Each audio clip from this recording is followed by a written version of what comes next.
what is the customer gonna say? F that. You better not try to address me the right way. That don't even make sense, right? It doesn't make sense. But it plays big in your favor by doing it. But when somebody comes up and introduces themselves, it's natural in us just to roll it back. So they would say, hey, my name is Brian, and you are? And then they give us their name. Now, after they give their name, what's the next question that you heard me ask after I got the name when I did my introduction earlier? Are you here to meet with someone? Right before that.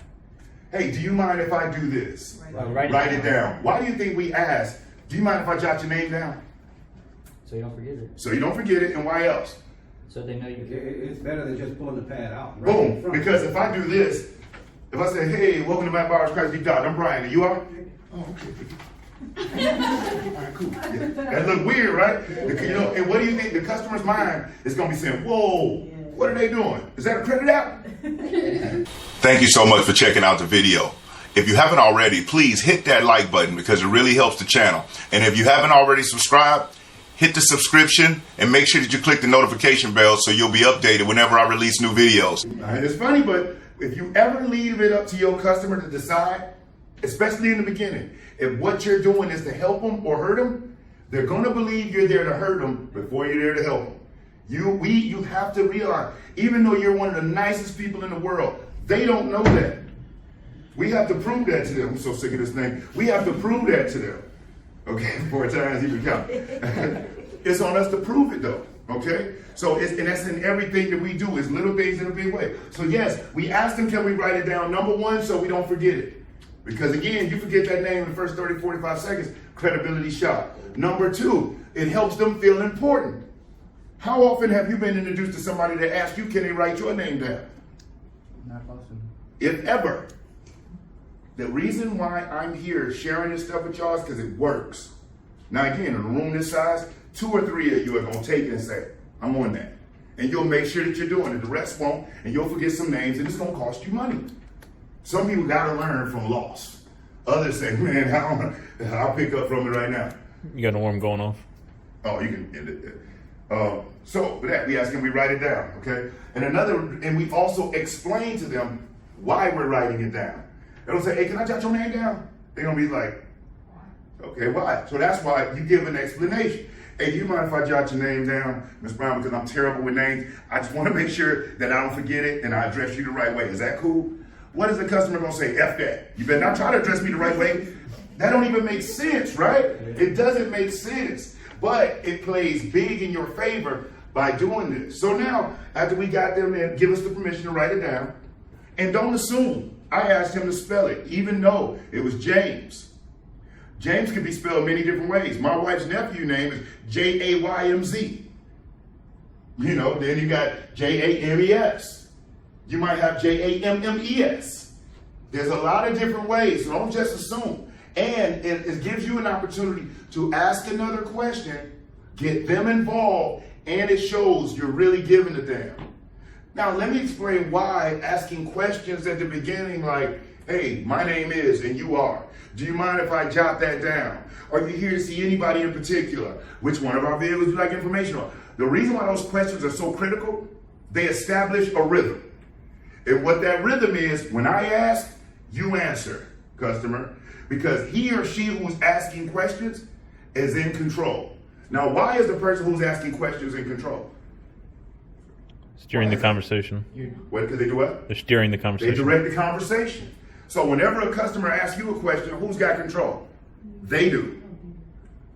Then tomorrow we'll address how to regain control, because you can't close what you can't control, y'all.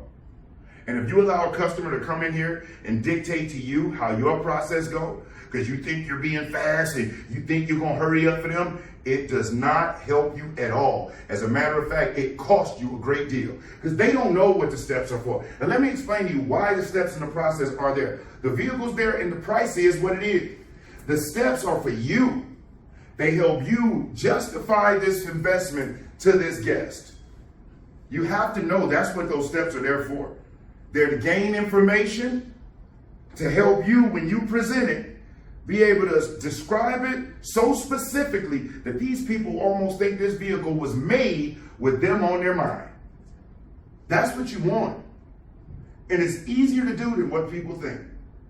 But you have to listen with the intent to understand versus listening with the intent to reply.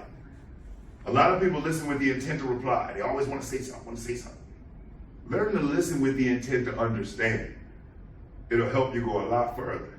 So we ask them, hey, you mind if I jot your name down? Da, da, da. We ask them, are they here to see anybody in particular for an appointment? Or if this is their first time here, right? Now, did anybody notice when he said it's my first time here, what I said and did? When he said it's my first time here, what did I say and do when I heard that? You made a good choice. I thanked him. Then I told him he made a good choice.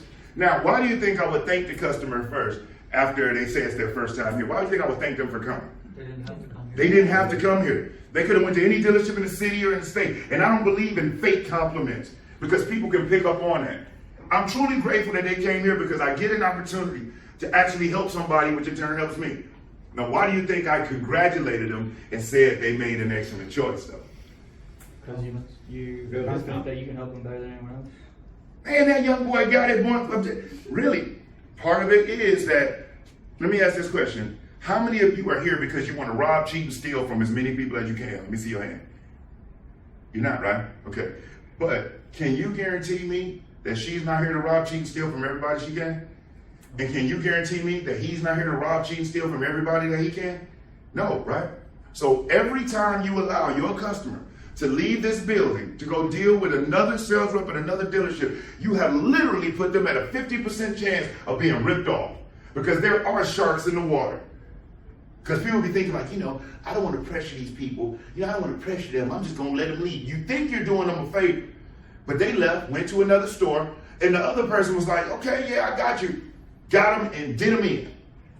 And so you didn't help like you think you did. If you really want to help them, it's being persistent and doing everything you can to give them a good enough reason to do business with you here. That's how you help them. That's what it's about.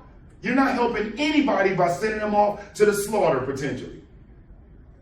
You have to see it like that. So when you're thanking them and congratulating them, yeah, congratulations because you got me. Now you're not saying that to them. Don't tell the customer, hey, congratulations because you got me. Which one? No, they're not going to feel that. But you have to know, you know what I'm saying? You know what? Congratulations, you made an awesome choice. I mean that. You got me. And I know I'm not here to rip you off. So congratulations. You made an awesome choice. Right time and everything.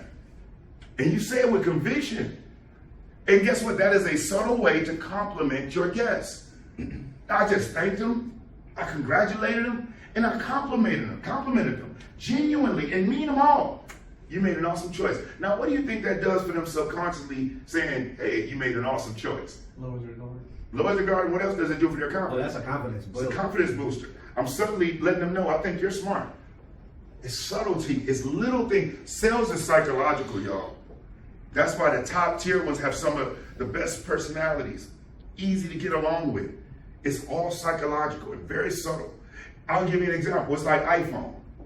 You know what's crazy? How good iPhone is at being able to subconsciously lure people into like this cult type feeling? Because there are people that don't have their own apartment, don't have their own car.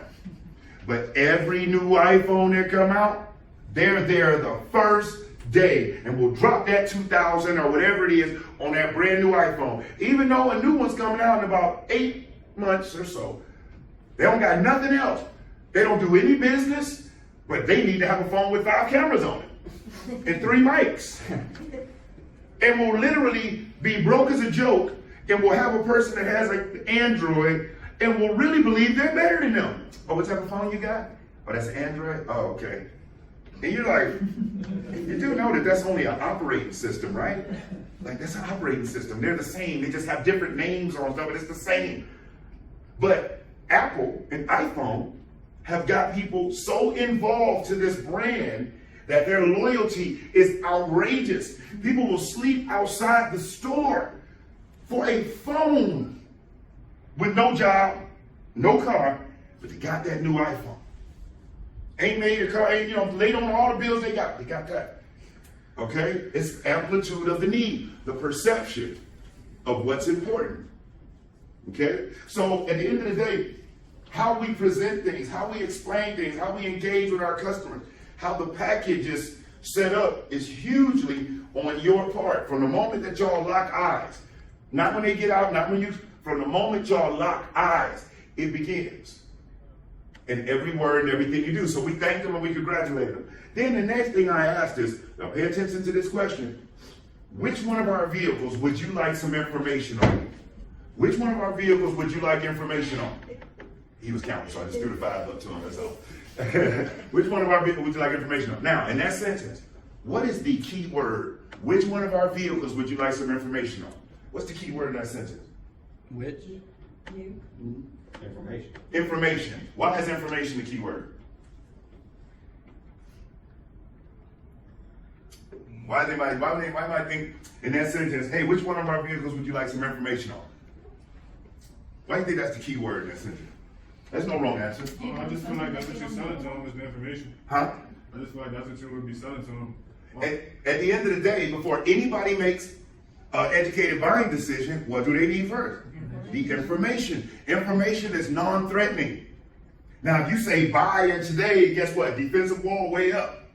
But information? How can a customer say, F that? You better not give me no info on what I'm considering, right? Like, you know, you just, certain things you just have to really think about it. Words have power. So if I know that using the word information keeps the defenses down, but using the words like buy and today and credit and payment, all of those make it go up. Why would I use those? Now, is there going to be a time where we may discuss those things? Yes. That ain't it.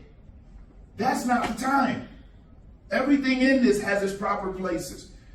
And your only objective on that lot is to get them in out the heat and in the seat. Or off their feet and in the seat. Or we can even say out the heat, off their feet and in the seat. That's your objective. Even if it's in the showroom, if you're greeting them there, is to get them from where they were to over where your desk is. That's it. Nothing else is important at that time except that. So they say, which one of our vehicles would you like some information on? And they say, I like the Rams. Awesome. Okay. Well, as you can see, we have several options available. Is that a lie? Because guess what I didn't say? I didn't say we have several options of Rams. I didn't say we have several options of Jeep. All I said was we have several options available.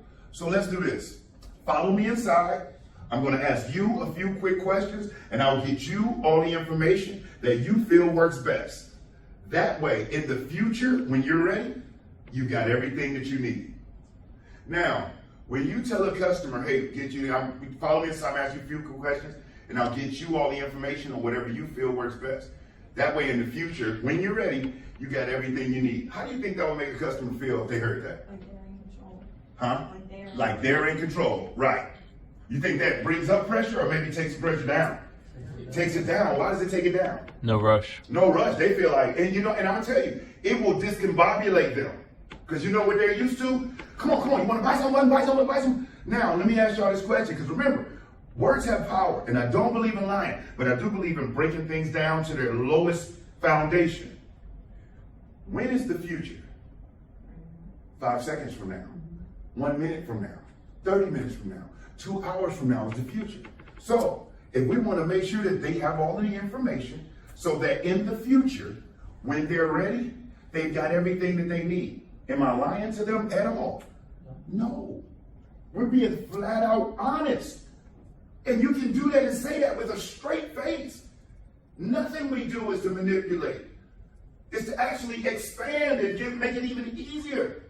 But it's all in what we say. Hey, listen, why don't we do this, man? Just follow me inside. I'm going to ask you a few quick questions, and then I'll get you all the information on whatever you feel works best. At least that way in the future, when you're ready, you got everything you need. You follow me.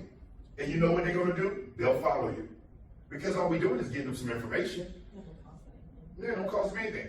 What if, and I'm glad you said that, there'll be times when you're approaching a customer that's standing out there looking at something through the window in the showroom, and while you're walking up there, say, hey, whoa, I don't want you to waste your time. I'm not buying anything today.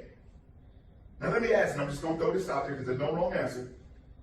What do you think you could say, based on what we were just talking about with all the information stuff, what is something that you could say to somebody that says, oh, listen, I don't want you to waste your time. I'm not buying anything today. I just want to let you know. How do you believe you can handle that?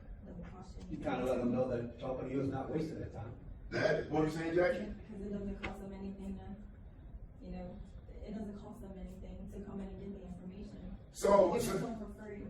you're on the right track. So whenever somebody says that to you, they say, hey, look, let me just tell you, I'm not buying anything. The easy way to handle that is to be like, oh, cool, okay. Well, let's do what most people do. Let's just make it an information day. That way, at least whenever you're ready, you got all the information. Which one of our vehicles you like some information on? What changed?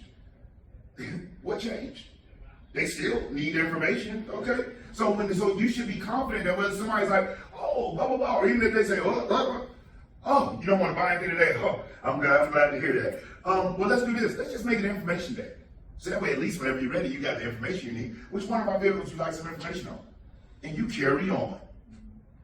You carry on. Like, there's no tricks to it, none of that. Because guess what? Some people really are going to get the information and they're going to wait. That's going to happen. But there's going to be a lot of people who are going to get the information and they're going to do it that day. It's not up to us to decide. We're going to keep our word. I'm going to get you the information. So in the future, when you're ready, we got you. But it's my responsibility that while they're there, that I continue to build and give them a good reason to make it easier for them to do it with us. Okay, hold on, let me get this. Make sure that you check out the Selling for Success sales training portal. It has sales training courses, audios, videos, manuals, everything you need to catapult your sales results to a whole new level. So remember, check out sellingforsuccess.org, the sales training portal. I'm Brian Maxwell saying again, thank you, and I look forward to seeing you at the top.